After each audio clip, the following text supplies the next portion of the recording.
السلام علیکم ناظرین۔ کوہ طور اور حضرت موسیٰ علیہ السلام کا واقعہ۔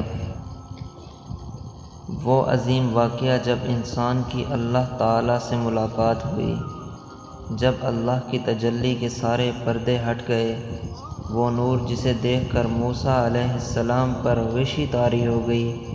وہ کون سا مقام تھا جہاں اس کائنات کے مالک کا ظہور ہوا؟ اس جگہ کی کیا حالت ہوئی؟ وہ جگہ آج کہاں ہے جہاں حضرت موسیٰ علیہ السلام کو مصر سے جلا وطن کیا گیا؟ تو آپ مدینہ پہنچے، جہاں آپ نے حضرت شعیب علیہ السلام کی بیٹی صفورہ سے نکاح کر لیا اور وہیں بس گئے۔ مدائن میں آپ 10 سال تک مقیم رہے۔ اس کے بعد موسیٰ علیہ السلام کو اپنے والدین اور لوگوں کی یاد شدت سے پریشان کرنے لگی، لہٰذا آپ نے مصر جانے کا ارادہ کیا۔ آپ نے رخت سفر باندھا۔ اسی سفر میں آپ کے اہل خانہ بھی آپ کے ساتھ تھے۔ مدائن میں مصر کا سفر ایک لمبا سفر تھا اور راستہ بھی بہت بیاباں تھا۔ سفر کی ایک تاریک رات تھی کہ آپ علیہ السلام کوہ طور کی جانب بڑھ رہے تھے۔ طور اس راستے میں واقع تھا جو مدائن سے مصر کی طرف جاتا ہے۔ جب آپ طور کے پہاڑ کے نزدیک پہنچے تو راستے سے بھٹک گئے۔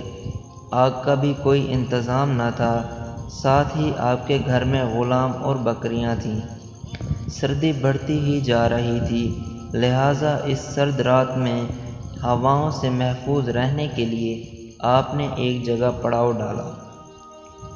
وہاں آپ نے پتھروں کو رگڑ کر آگ جلانے کی کوشش کی، مگر ناکام رہے، کیونکہ سردی کی شدت اور ہواؤں کا بہت زور تھا، اس لیے آگ نہیں جل رہی تھی۔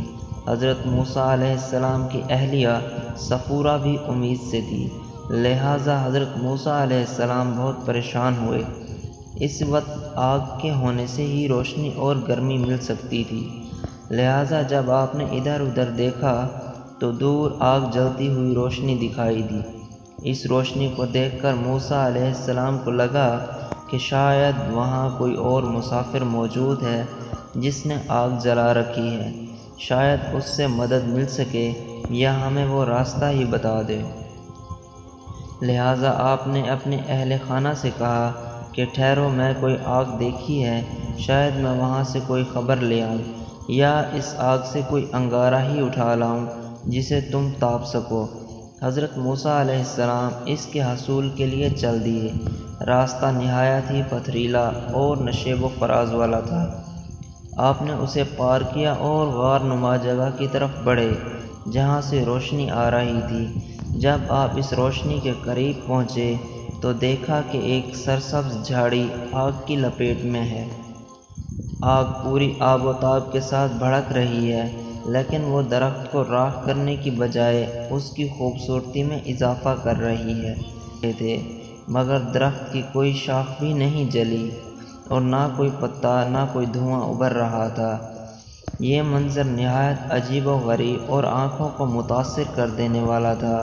موسیٰ علیہ السلام کی حیرانی کی حالت یہ تھی کہ اس درخت کی طرف دیکھے جا رہے تھے اور درخت آگ سے مغرب کی دائیں سمت میں تھا۔ اچانک ایک آواز آئی، اے موسیٰ، میں ہی تیرا رب ہوں، جوتیاں اتار دے، تو وادی مقدس طویٰ میں ہے اور میں نے تجھے چن لیا ہے۔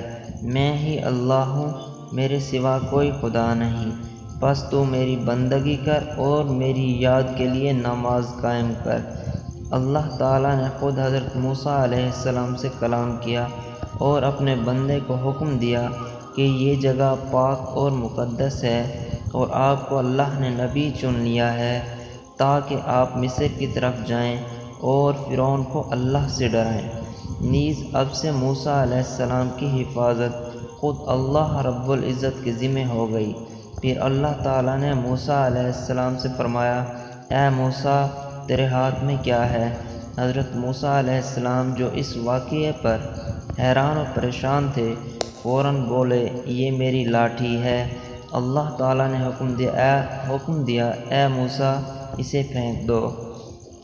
حضرت موسیٰ علیہ السلام نے فوراً حکم کی تعمیل کی اور اپنا عصا پھینک دیا۔